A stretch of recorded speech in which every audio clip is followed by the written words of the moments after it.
بسم الله الرحمن الرحيم والصلاة والسلام على أشرف المرسلين وخاتم النبيين ورحمة الله العالمين سيدنا محمد وعلى آله وصحبه أجمعين. السلام عليكم ورحمة الله وبركاته. Good day everybody. This is me, Dr. Ibrahim Halawani. I'm a cardiac anesthesia consultant. Today, inshallah, I shall resume our meetings on notes for cardiac anesthetists. Today, inshallah, we will speak about valve anesthesia for valve problems or valve lesions. And we should start, inshallah, with mitral valve lesion. Last time, we spoke about the aortic valve. Today, inshallah, we will start with the mitral valve. Let's start with a simple overview. Actually, there is a continuous increasing in the numbers of patients with disease, and mostly if it is in industrial or industrialization countries, that would be due to aging problem or aging population. Because as most of you know now, the aging or the life expectancy is increasing. Okay. Other thing also, there is increase in the recent years in the number of patients undergoing percutaneous valve intervention. Something like mitral, transvenous mitral clipping and tricuspid clipping, TAVI, as we said before. Why we should understand this disease? For those who attended with me before, usually I spoke about any subject in two categories, C and C. C is your concerns as anesthetist, and the other C will be how you conduct the anesthesia. So you built your conduction of anesthesia upon your concerns, and your concerns is based on understanding the disease. Okay. Like what? Like the hemodynamic variabilities you should be familiar with. What will happen to the heart rate, the rhythm, preload, afterload, contractility. All of these in each valvular lesion, you should understand it and how to tailor your anesthesia plan for the patient. Also, another key point is TE. Now, TE is expanded in its role for the cardiac anesthetist also. Okay, especially with valvular lesion underdog was either cardiac or non-cardiac. We are using it as a hemodynamic monitoring, and also it helps in the surgical decision making.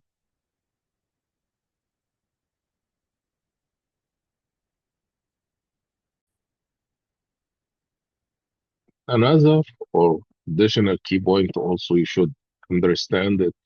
What will happen in the hemodynamics, okay, after valvular lesion, okay? This will have also an impact on your management. Usually, valvular stenosis is different from valvular regurgitation. Valvular stenosis is some sort of a narrowing in the heart valve. It will cause an obstruction to the blood flow. What will this obstruction will cause? It will cause pressure low overload in the chamber proximal to the stenosis. If this is the stenosis here, and it became like this. So whatever present here will have a significant increase in the pressure. So for the aortic and pulmonary valve, the obstruction is usually during systole, and for mitral and tricuspid, it's during diastole. So first thing you know is that there will be pressure overload in the chamber, sorry, proximal to the stenotic valve. Number two, timing of the flow or timing of the problem. In the aorta, pulmonary it will be in systole, in the mitral it will be in the diastole. Another key point When the stenosis increase, blood velocity increases. Okay, and there will be a significant drop. يعني the more the stenotic, the more the difference between V1, V4, and V2 after the stenosis. Usually, we are using these uh, principles to calculate the degree of stenosis by calculating the blood velocity by the TE or the transthoracic. Another key point is also the type of obstruction. Some obstruction are fixed, means that throughout the cardiac cycle, it is the same, but some are dynamic, that the obstruction varies during different phases of the cardiac cycle. Okay, and we will see this also while we are going. As we said, hemodynamic, it will be pressure overload, chamber hypertrophy. Okay, so the first thing, it's concentric hypertrophy because of the pressure overload. This is what we see with the stenosis. Eventually, it will cause chamber dilatation and heart failure. But the pressure overload, then concentric hypertrophy, and dilatation will be the second stage. The second type of valvular problem is valvular regurgitation. What we mean, there is a bad flow of the blood. The idea Allah created the valve for is to allow single flow or single direction flow. Whenever there is a chance of backflow, the valves should be closed and prevent this backflow. Okay? Consequently, if you have a problem with the backflow, so what will happen? We will have, or the ventricle will have two types of venous return or blood return. For example, in the left side, the LV usually received its return during diastole from the mitral valve. During systole, it should have been eject all the volume through the aorta. But if the aorta has a problem, so some of the volume will return also back. So now the LV is receiving two volumes. One, the one it's usually receiving, and the additional one, what we called it, the regurgitation volume, the R or the reg volume. So back into the LV, ventricular dilatation will occur. This will cause a whole stress increase. Initially, compensation, the heart will contract more powerfully, or the LV, to help to eject all these amount of blood it received, which is Starling law. We all know increase in the initial length of the muscle fiber will increase the contractility. But after a while, on longer term, the ventricle function will decline and it will not be able to accommodate all of this. Okay, and it might end in heart failure. Usually, we are trying to maximizing the forward flow and minimize the regurgitant flow or volume. On the right side, this will occur to the RV, and that over time it causes RV hypertrophy, decreased contractility, and end the heart failure. As we say, another key point that RV is usually slower. So patients with RV dilatation might remain asymptomatic until it reaches to severe. All these points we are keeping in mind because it will have a concerns for you as anesthetist to read the data of your patient before you start to deal with. Also, sometimes you will have a mixed valvular lesion. Sometimes the same valve may be stenotic, or you have an stenotic valve and the other valve is regurgitative. Multiple valvular lesion, more than one valve affected. Management is usually complex, and you are trying to optimize preload, contractility, and see how much valves we have. And we are dealing usually, or keep in mind, the most severe valve lesion. So if you have more than one valve lesion, you are going to build your anesthesia plan on the most severe valve lesion. So to summarize what we just mentioned, keep in mind that stenotic lesion is usually pressure overload. Hypertrophy will occur in the ventricle, and the compensation will be increased contractility. Regurgitation will be volume overload dilatation will occur or eccentric hypertrophy. Mixed, usually both occur and the remodeling will be complex. Also, left side lesions usually more symptomatic and progress faster. Stenosis, pressure overload, regurgitation, volume overload. Early recognition is critical to prevent failure. Okay, let's go.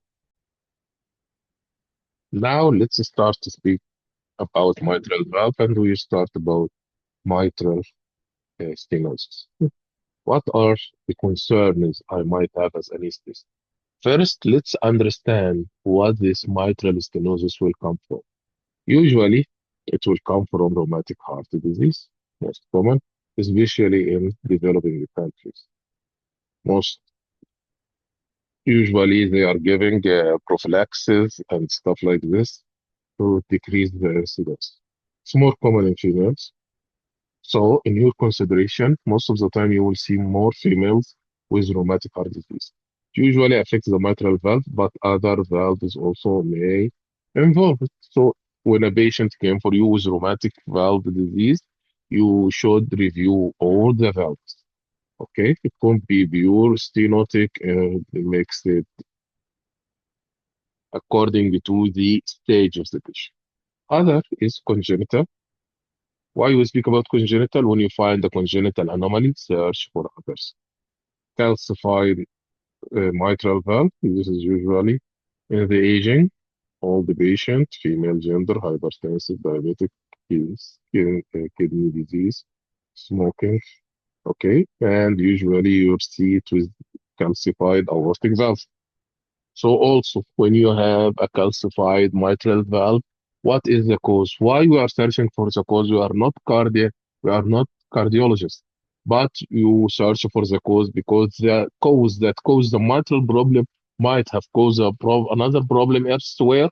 So you should be aware with such problem. Also, some patients come with radiation, carcinoid syndrome, left atrial myxoma, autoimmune diseases, iatrogenic. Okay. Also, you should search for these things like atrial fibrillation, pulmonary hypertension, heart failure. Sometimes this. So when the patient came for you with a this, tell him that this is a side effect of the mitral stenosis. So when he dies again, he will realize that it was his problem, and his mistake that he did not take care. So how this patient will come and presenting? Okay. Rheumatic mitral disease may remain asymptomatic for 20 years. Okay. Primary is dyspnea and reduced exercise tolerance. He might come with pulmonary edema, hemoptysis, chest pain, tinnitus, noir, extreme hoarseness from left atrial enlargement, recurrent laryngeal nerve affection. Sometimes the patient came with CNS cardiovascular accident if they have left atrial thrombus, for example, or some patients come with CNS problem like the ones that come, they call it chorea. It is one of the manifestation of the uh, rheumatic disease. So that's why when it is rheumatic, you should see what other rheumatic problems come. That's why you should be familiar with how the disease started. Whatever caused this disease, you should see did it cause anything else besides this disease? And the course of the disease, did the disease affect other systems or not? Pathophysiology, we spoke about it, increased air pressure, pulmonary congestion, pulmonary edema, dyspnea, hypertension, RV strain edema, LA dilatation, atrial fibrillation, and high thromboembolic risk. Exacerbating factors, patient came in pregnancy or fever, because this will increase the heart rate, and usually this patient will not tolerate this. And of course, as we said, atrial fibrillation. So, key point, most common cause, rheumatic heart disease, most gender is female, hemodynamic. We said increase LA pressure, pulmonary congestion, chamber remodeling, it's LA enlargement, risk of atrial fibrillation and thromboembolism. Symptoms, usually it's dyspnea, fatigue, pulmonary edema, hemoptysis. Okay, and the complication or AFib, pulmonary hypertension, RV failure, thromboembolism. So as we see, it's not just the disease, it's a lot of things that can occur within the course of this disease. You should also keep it in your mind. As we just said in the pathophysiology, the stenosis will cause proximal dilatation or proximal pressure load in the LA, pulmonary congestion, atrial dilatation, AFib, thromboembolism. This is I want you to keep it in your mind all the time. And pulmonary congestion would call pulmonary hypertension, RV up to RV failure. Okay. So whenever you remember mitral stenosis, you should keep all of these in your mind. Pulmonary congestion, lung problem, pulmonary hypertension, RV problem, AFib, thrombosis. Right. What is go? How the process will go? Normal mitral is 4 to 6 centimeters. Usually, we will have symptoms when the mitral valve area less than 2, and this will be the sort of dyspnea with moderate exercise.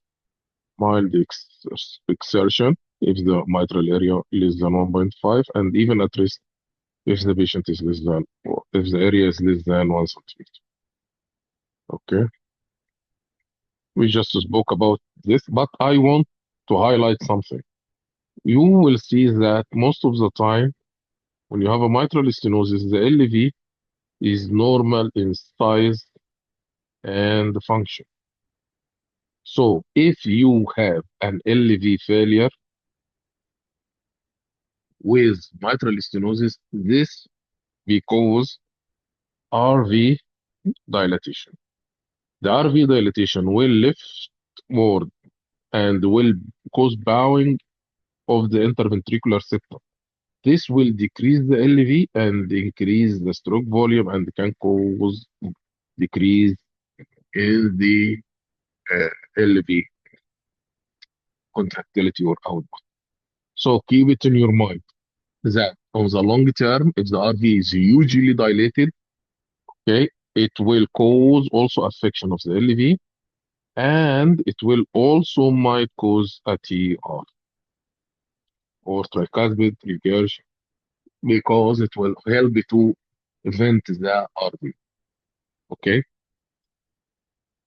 so mitral stenosis, we will have pulmonary hypertension, which is a whole mark of how the situation is going. You have maybe pulmonary edema, and you have RV dilatation. This one might cause LV, function to decrease and cause TR. Okay, why I'm telling you all these scenarios? Just to know when you are dealing again and again, I'm repeating it. I hope you go out after this lecture in your mind how I'm thinking about the mitral valve.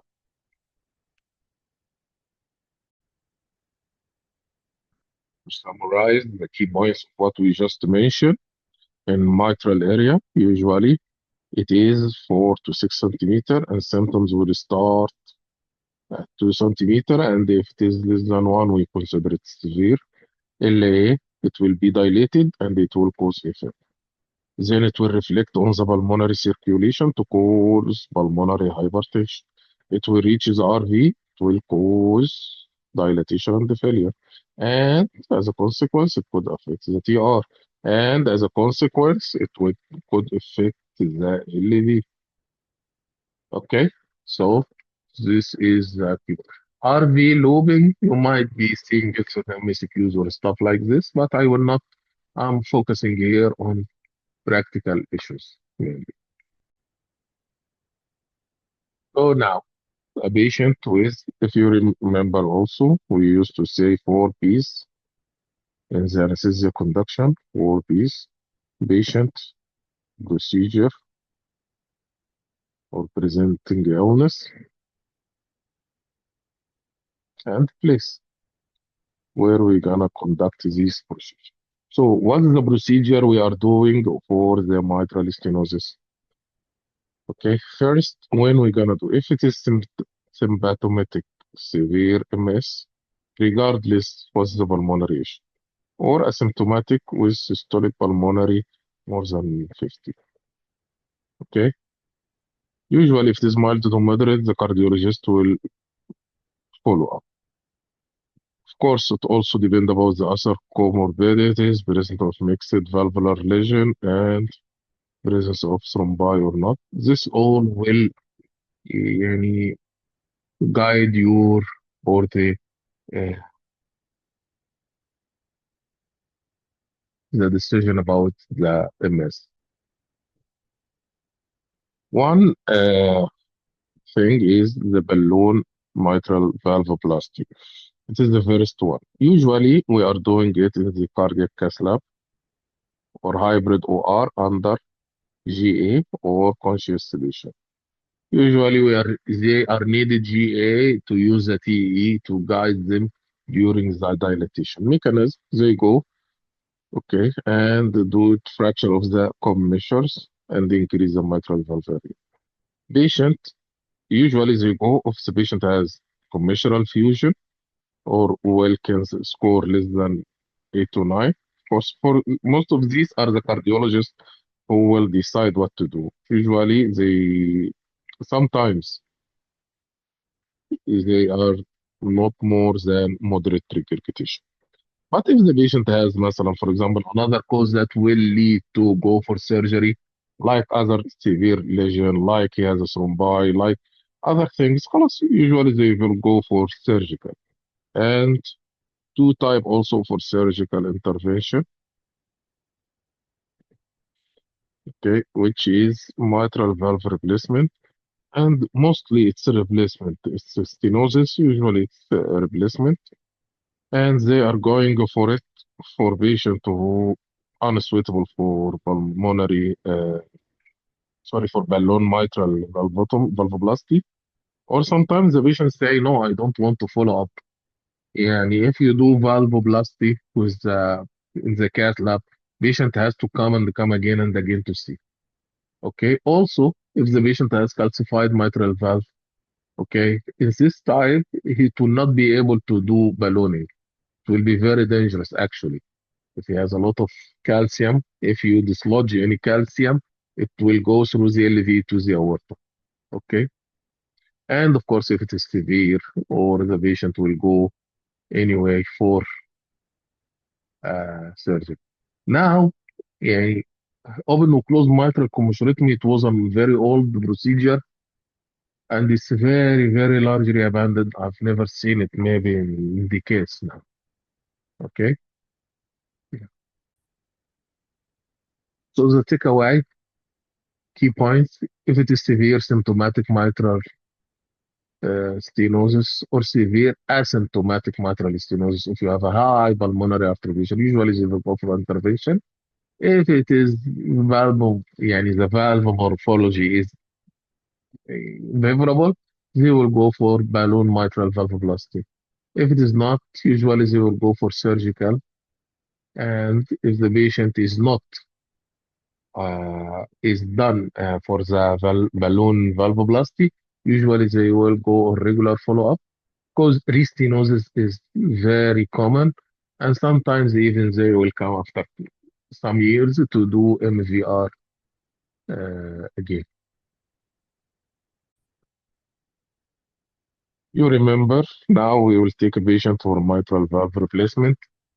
Okay, this is what we the main framework of all operative steps usually we are doing it for the cardiac patient. Preoperative, you will see history, demographic data, age 6, type, age 6, and length, weight, all this stuff.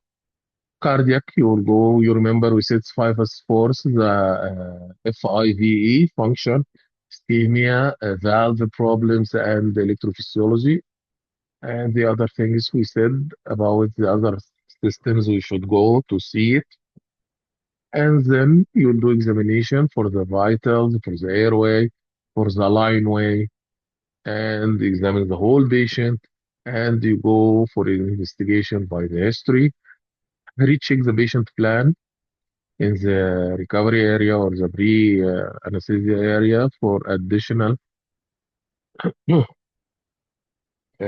local examination and the local lineway examination, and then bed, blood, and consent. Prepare your OR, pre-induction, you will pause the monitoring and take baseline vitals, induction, intubation, your post lines, they will go draining, scan incision, sternotomy, harvesting, if it is uh, cabbage or in the other things, we are calling it, sometimes we call dissection, if it is a redo or just opening,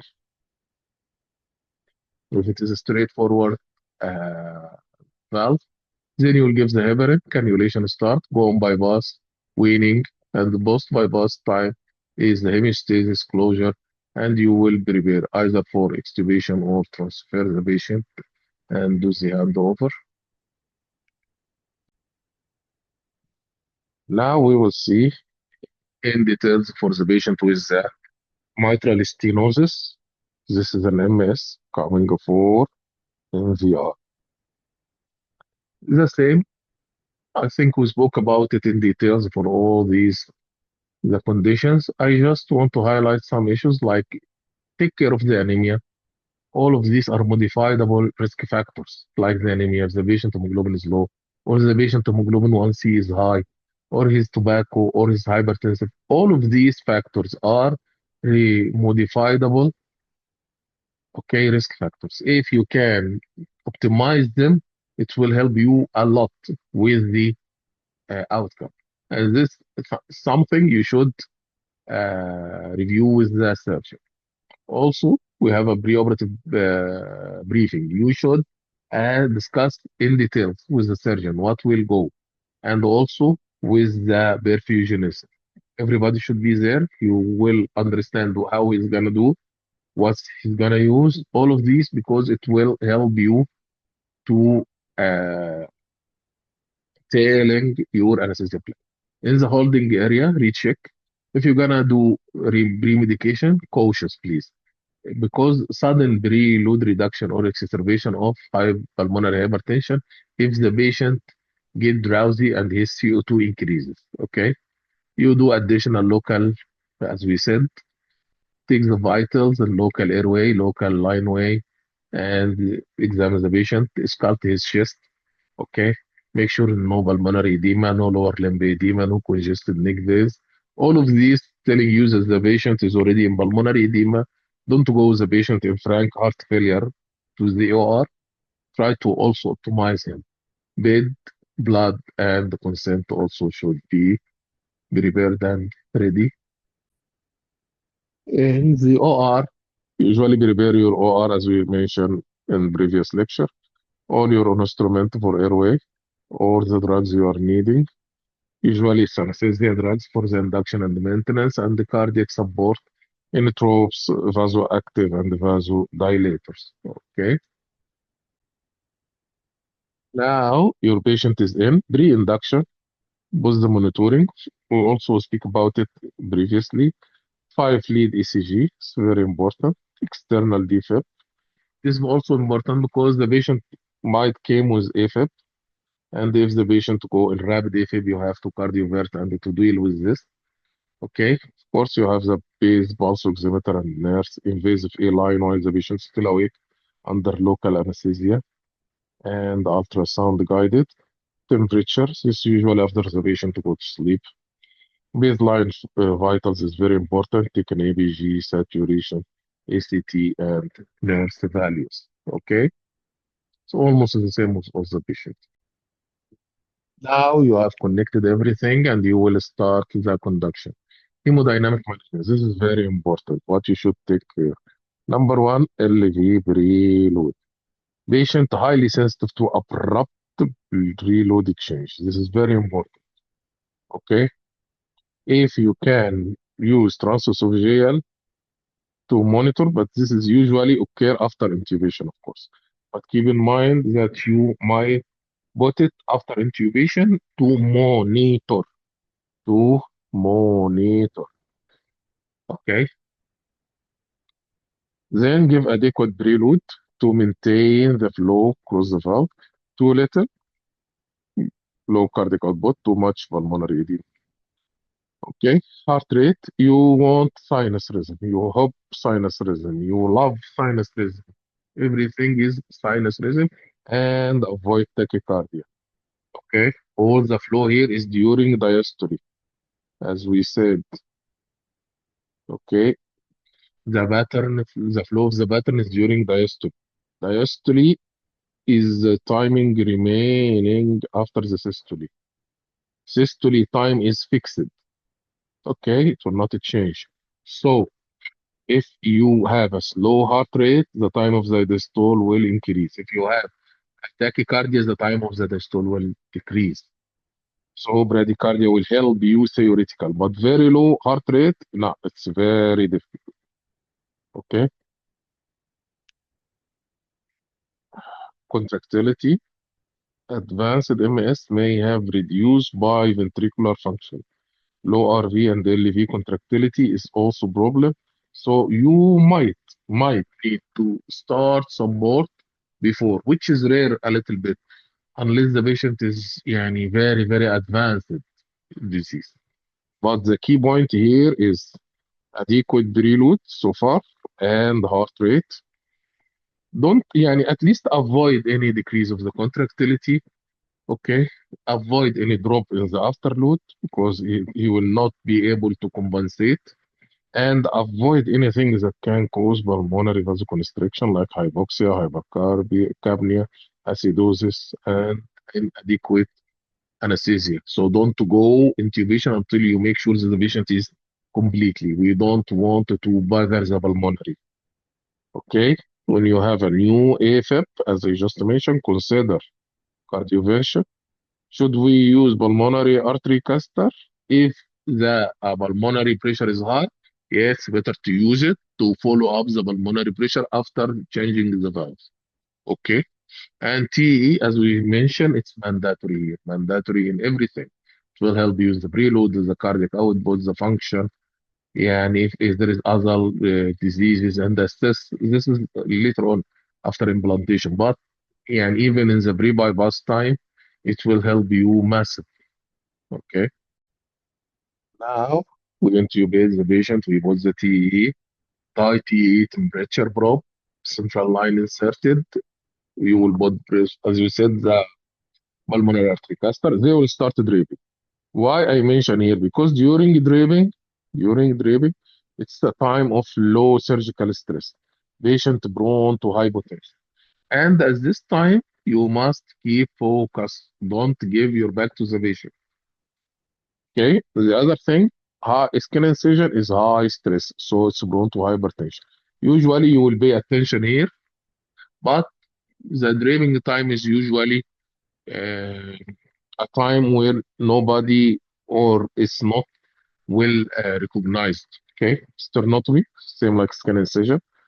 At the time of harvesting or the dissection, usually it's a time of hypotension, unless when they do dissection around the aorta because there is sympathetic chain around the aorta. So once they start dissection around the aorta, blood pressure might increase. So they ask for heparin, then cannulation on pump, and weaning post pump. What we need to see post pump is the hemodynamics. Same. Maintain prelude and avoid excessive afterload. Okay, to promote the forward flow. Now you change the valve. Okay, avoid the excessive afterload. Let the heart get relaxed. You might need LV support, but usually it's not too much. But you might need it if it was a long time or if cardioplegia was not optimal or they did something to the mitral annulus. Because this is the stitches or this stuff or cutting is the calcium areas might affect the fibers of the LV. But usually, the main support you might need it for the RV. So you might start something like dobutamine or melarinon. Okay, usually melarinon start as vasodilator, then its complete effect as a pulmonary vasodilator, it takes some time. Hemostasis and closure, think about extubation or transfer to the ICU. So in the ICU, what will be the signs of successful recovery? Usually you have a robust output in the first day, and the pulmonary artery pressure and LV will go down, and pulmonary vascular resistance will go. So usually it's you will see dramatic improvement. If the pulmonary artery pressure fail to decrease and is still high, this might be reversible and it is usually a poor prognostic sign. Anyway, your takeaway, careful prelude, please. Rhythm and heart rate, all of these are very important. Sometimes you might need biventricular support because if the LV is carbon, this means the RV is hugely carbon. T is essential and post-operative monitoring usually needed and it will give you an idea about the progress of this patient. Now let's hear the new story of the MR. MR, like his brother, the MS, both occur in the mitral valve, but the story in the MR is different from the story of the MS. MS, we said MS means the increased AFib, thrombosis, pulmonary hypertension, pulmonary edema, RV dilatation, RV failure, TR-LV affection. This is the story of MS. The story of MR is a little bit different. What it is? Number one, which part will be affected? It could be in the leaflet, it could be in the annulus, could be in the chordae or the papillary muscle or something in the LV itself. All of these can cause the mitral valve regurgitation. And another key point, is it acute or chronic? Does this occur all of a sudden or it takes time to develop? Both these problems or presentation will help you to understand the story of the mitral regurgitation. Let's start with the acute mitral. Usually, sudden failure of the valve to coact during systole, a rapid volume, okay, of the LA and the pulmonary circulation, acute pulmonary edema, and the possible shock. So when we are speaking about acute mitral regurg, okay, it's not something nice or funny, no. Usually acute pulmonary edema, usually cardiogenic shock. Okay, so why would this happen? Mostly ischemic. Okay, mostly it's ischemic. Okay, patient came, he has LA problem, LAD or CX, whatever, something affects the LV. The papillary muscle will dysfunction or it's disrupted. okay, or dilated or fibrosed, whatever, then the mitral valve will get acute regurg. Or the patient has already rupture because of myxomatous disease, fibroelastic disease. Patient has acute rheumatic fever, infective endocarditis. They are doing balloon. Valvoplasty could happen, okay, or chest trauma. Why I'm mentioning it again? If you know the cause, it cause mitral regurgitation, but it can cause another things you should keep it in mind. So the LA and LV are not did not have time to compensation, no compensation, no compensation. Okay. Oh, by the way, it might be very small regurgitation, but severe regurgitation or severe regurg, خلاص, it's severe regurg is catastrophic. Yeah. Acute pulmonary edema, acute cardiogenic shock. But if it is chronic mitral regurgitation, this is something else. You will take time for the LA and the LV to compensate. As I told you, okay, we will speak about the pathophysiology, but what can cause this is what I want you to understand. Usually, the problem is the annulus itself. Yani, we just mentioned it's an apparatus. The apparatus is the leaflet to annulus, or cordy, or papillary muscle, all of these. So the causes can be in the annular. Why? It will be mitral valve annulus dilatation. Usually, mostly all the time, it's due to LV dilatation, dilated or ischemic cardiomyopathy. Okay. You might see aortic problems, LA dilatation from the dysfunction. Dilatation lead to annular flattening, loss of the saddle shape, measure increased non-binary edge, okay, between the anterior and posterior blades. So when you have aortic regurg, search if this patient is cardiomyopathy, and LVR dilatation. So here you are not just dealing with MR, you are dealing with heart failure also. There's a patient of cardiomyopathy. You suspect heart failure. You suspect he has ICD. You suspect he has multiple VTACs or stuff like this.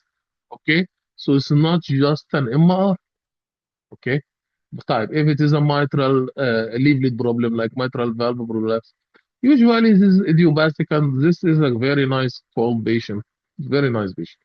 Okay. Myxomatous degeneration also. Fibroelastic deficiency.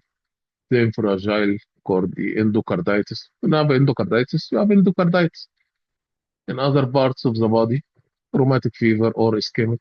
Okay. Same that affect here, it can affect the leaflet by leaflet tethering. Okay. Means what tethering? If this is the papillary muscle, let me illustrate it more for you. This is the LV, and this is the papillary muscle, and this is support. If the papillary muscle is fibrosed and is not relaxing, so the valve will not be able to close well. They call it tethering because the muscle now is pulling the leaflet down and preventing it from good coaptation. Okay, that is the tethering. Subvalvular apparatus problem, as we said in the cordy, could be elongated, could be rupture, rheumatic disease. Rheumatic disease can affect everything. Or function. What's the function mean? Structurally normal leaflet, normal cordy. Overview but will be during two. Problem with the LV itself. Okay, the geometry distortion of the LV, where the muscle, the papillary muscle broke. As we said, LA dilatation, annular dilatation, loss of coaptation, LV becomes spherical, pulmonary papillary muscle, and leaf tether. Could be ischemic or direct cardiomyopathy. The one we said about the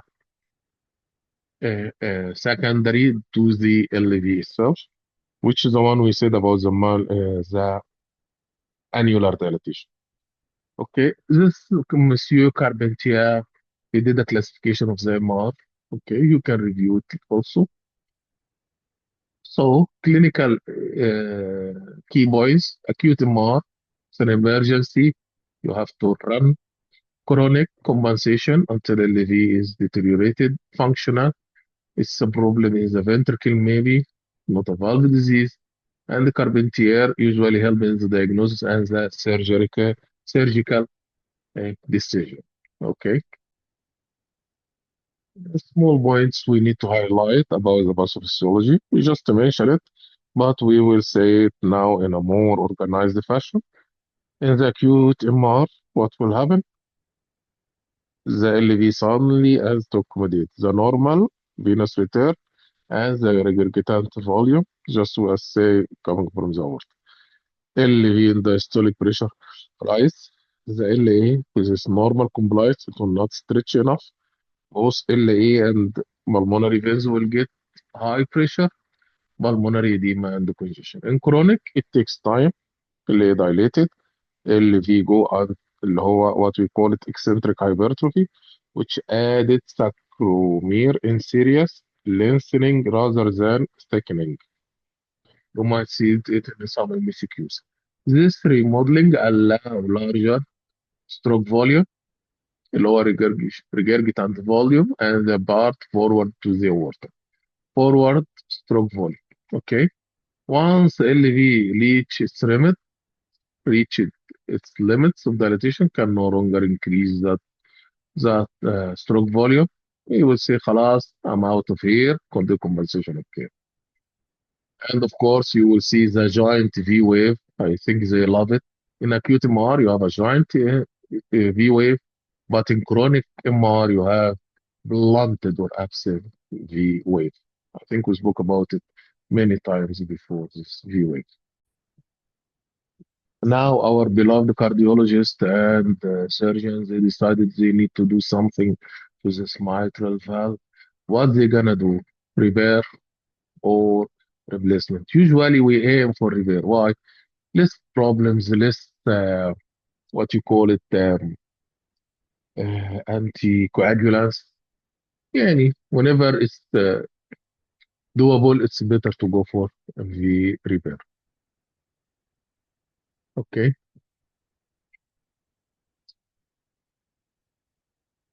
Time of surgery. What time of surgery? If patient is symptomatic, usually they go. If he is asymptomatic, usually they follow up and see if latent dysfunction, usually they go. Or if a patient has combined surgery, like for example, he has CABG, خلاص it's better to go for surgery. Another thing is the tire is called transcatheter edge-to-edge repair. It's a minimally invasive alternative. Mitral clip, anterior and posterior leaflet. Okay. Usually they do it by the catheter, transcatheter. And for now, it's mainly for only high risk patients who are on that not have refused by surgery, and of course not refused by anesthetist. So usually these patients are high risk. Okay, they come with severe MR, have problems. They give them every medical treatment they can, but the patient is still. So they says this patient, we cannot optimize him, we cannot treat him. We need, and the surgeon refused to take him, so we bring him for you anesthetist to put him under GA until we do some clips. So this is also a very tricky and high risk patient. Yeah, so summarization, surgical repair or surgical replacement, both are surgical, while mitral clip is minimally invasive. This one does not need anticoagulants. Usually here, if the patient take a mechanical valve, he will need, which is also has its own problems. Usually the function here is preserved. Here might decline. Usually here also preserved. Candidate most MR patient, non-repairable patient, high risk symptomatic functional MR, mashallah. This is excellent on the long term, but actually it depends on the type of the repair. Yeah, not all the patients are good for the repair, but all the patients are good for replacement. This one is still, of course, they don't know, yani. but a lot of patients are going now for this MR, and actually for this mitral clip. Actually, now they start to thinking about doing it in less risk patient. Like when they started with the TAVI, it was only for high risk. Now they go for moderate and low risk. Maybe in the coming few years, we will see mitral clip for a good patient, not in this uh, hugely bad patient. Okay.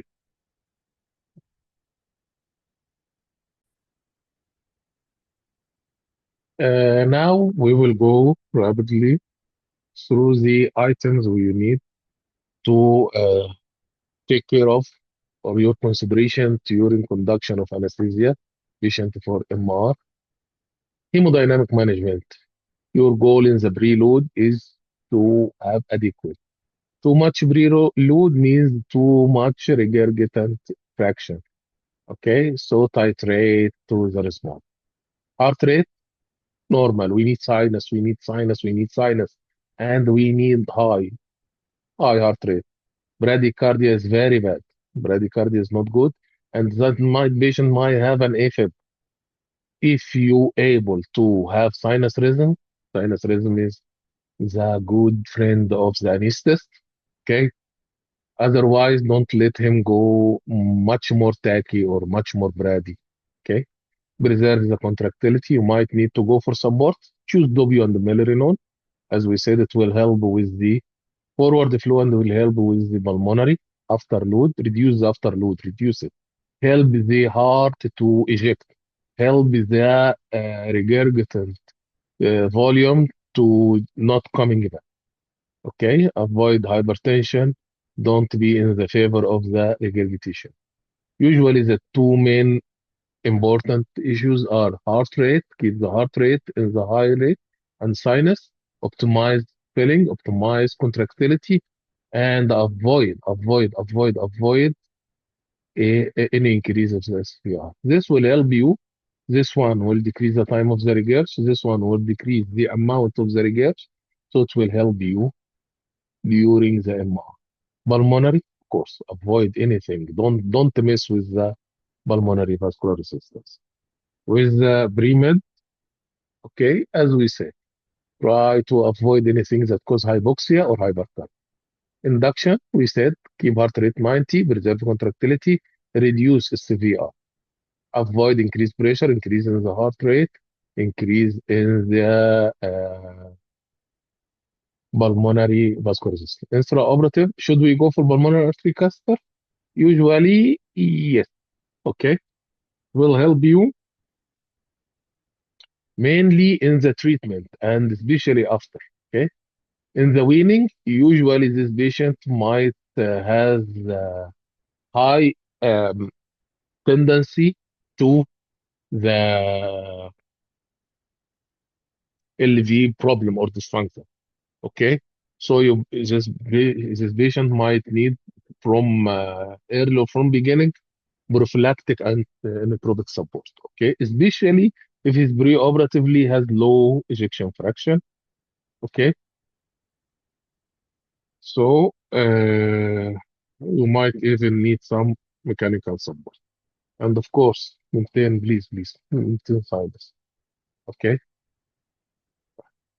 what's the rule of TE? TE has all the rules for the repair, for the replacement, for the function, for everything. Okay. It will help you to diagnose any problem in the new valve, in the old valve. Is there is SAM? Is there is good contractility? Whatever. Everything is by TE. Okay. Post-operative LA pressure and pulmonary pressure should go gradually, not like MS. Usually it takes time. Okay. In the advanced disease may acquire slightly higher. Okay. LA pressure to maintain output. يعني usually the LA pressure takes time a little bit and the LV usually it has a small or some sort of LV dysfunction. So summary, preload, maintain, avoid over, okay, so titrate your volume. Heart rate, keep high, please keep high. Keep sinus, high sinus. please. Okay. Contractility maintain after load. Reduce. Please reduce. Please reduce. Okay. And BVR. Don't mess with the pulmonary circulation. Never. Especially, inshallah, when we finish the adult and we speak about pediatric, don't mess with the pulmonary vascular resistance. Okay. You will not be happy with the consequences. Okay. Okay. Now we will shift to a new valve, which is the tricuspid. We will speak about TR, tricuspid regurgitation. Is it isolated or functional with something else? Less common to find only TR, tricuspid endocarditis. يعني endocarditis that affect only the tricuspid. يعني less common. Carcinoid syndrome, it's not very high, but usually it's affecting only the tricuspid, leaflets, Epstein, same problem. Connective tissue disease will cause prolapse or chest trauma. Okay, but more common, and usually when we speak about TR, it's functional TR. Let's make it like this. It's a functional TR. Okay. Secondary to what causes this? Either pulmonary hypertension or RV failure or left side disease, MS, like we just mentioned, or chronic pacing. They are putting ICDs, and this leads will affect the leaflet. Okay, either affect the leaflet or affect the geometry, especially after time. So if you have here pulmonary hypertension, this means when the RV is contracting and pushing here, it cannot push here, so it will push here. Okay, or cause to RV when it is failed or dilated. The bore LA, RA, sorry. Now the RA want to push here, but he can't because the RV is high pressure and stagnated. So it will not help to close the tricuspid. Also, as we said, when we have a problem with the LV, you remember we said it will also reflect by pulmonary hypertension, pulmonary edema, RV dilatation. And lastly, but not least, when we put ICD, usually it's a huge cable like this one coming from the severe vena cava. Usually, it's a huge valve, a huge cable, maybe one or two, so it will affect the uh, leaflet and it will cause geometry distortion. Okay, so when you have an RV dilated, will cause annular dilatation, leaflet tethering, regurgitation. Okay, pathophysiology, regurgitant volume, increase RA volume during systole, RA IVCI highly compliant, tolerate large volume initially, chronic severe TR, increase RA, systemic venous congestion. Uh, this is the rough. Usually in the compensated phase, in decompensated phase, patient will have fibrillation and the chronic RA distortion, systemic venous congestion. As Shakespeare said on the Hamlet said, this is the this is the here. Okay. You will see it with the echo. T, of course, it will tell you either it is functional, endocarditis, rheumatic, carcinoid, Epstein, whatever, and it will help you to understand what is the degree. Is it mild, moderate, or severe? Vena contracta or visa, aero, effective regional. I think yeah, I did not go for echo lectures, but I will try to upload some echo lectures on the YouTube channel. So when you go through these things, you will be familiar with. Okay? They will start with medical treatment. They will help with the pulmonary hypertension, RV failure, lifestyle disease, or symptomatic treatment, loop diuretic for the congestion. Surgical, if it is functional, usually done with the left side. They will go for mitral. You will see it a lot. We have mitral valve replacement, okay, and tricuspid repair. MVR and tricuspid repair. MVR and tricuspid repair. Okay, or we have cabbage mitral and tricuspid repair. Usually the tricuspid is there. If it is primary, okay, usually they go before RV fill. Emerging option, of course, is T. uh, tricuspid clip. T-clip is emerging option, and it's gaining, mashallah, now a lot of um, acceptance and a lot of cases. Also, there are now some patients they cannot even go for يعني tricuspid clip. They go for bicaval valve implantation.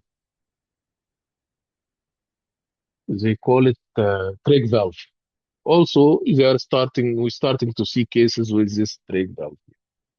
Pressure, of course, joint V wave, something you might find in the salad in your dinner as a cardiac anesthetist.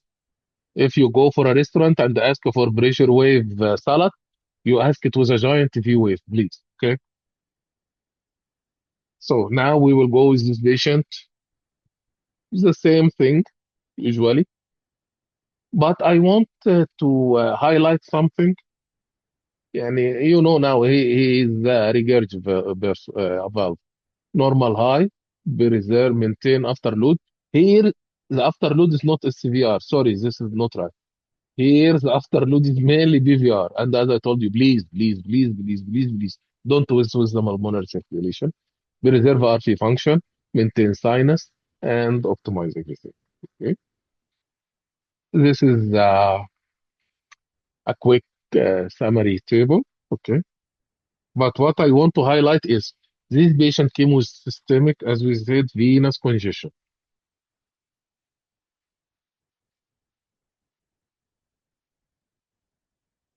This patient, this patient usually has a problems with the coagulation because of liver congestion.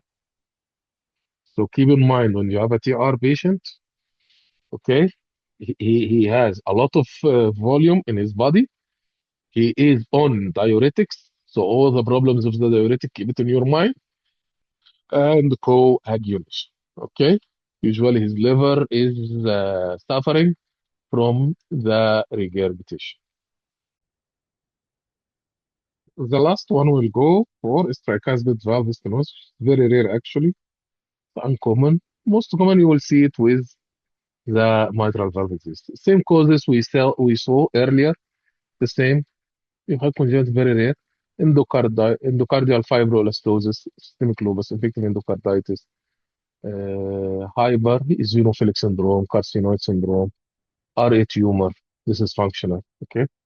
Usually it's a slow progression. Main feature is systemic venous congestion. Okay. And usually masked by other valves. يعني you will not see a patient come with pure isolated TS. Very, very, very rare. The area is very huge, as you see. It's 7 to 9 centimeter. Gradient usually 1. Severe restrictions means the area get down from 9 to less than 1.5, which is huge, as you see. Problem. Yeah. If the gradient is more than 5 or the area less than 1, this is severe TS. Okay. Usually, diagnosis is mainly by echo to know what is the problem. Is it thickened or is there is mass or anything? Okay. And medical treatment, they give diuretics to decrease the congestion, or they will go for treat the cause like systemic lupus. Option, you go for percutaneous valvoplasty, open commissurectomy, or TV replacement. Usually, if you have a patient who will go for TV replacement because of TS, mostly it will be combined. Okay. So your goal is a stenotic valve. Is nothing more to add here. Keep the preload high because you need forward flow through it. And as you know, RV is depend on volume more than the LV. Sinus. Okay. And brady. Contractility, maintain SVR. The afterload here, okay, is the pulmonary flow, is the pulmonary vascular free. Keep it. So you are an anesthetist, don't kill the patient and prevent the surgeon from deteriorating him maintain preload of maintain high of this is not true. Sorry, this might be missed. Okay. And avoid decrease in the afterload, not keep high. Avoid decrease. Preserve IV contractility. Definitely pulmonary artery cluster. It's very difficult to put it here. Okay. During bypass, ensure adequate SV drainage to prevent increased SVC, cerebral perfusion, brain injury. I think monitor face edema. I think we spoke about this one in the monitoring. Why it's important to keep the patient face. Okay. Start the board and then tropes for the RV. Okay. Summary table. Most common rheumatic main symptoms: systemic venous congestion, severe area less than 1, gradient more than 9, medical treatment, treat the cause, give loop diuretics, surgical option, valvoplasty or valvotomy, repair or replacement, preoperative goal, high preload, maintain sinus, avoid low, yeah, this is the one, avoid low SVR, and very cautious with pulmonary artery catheter.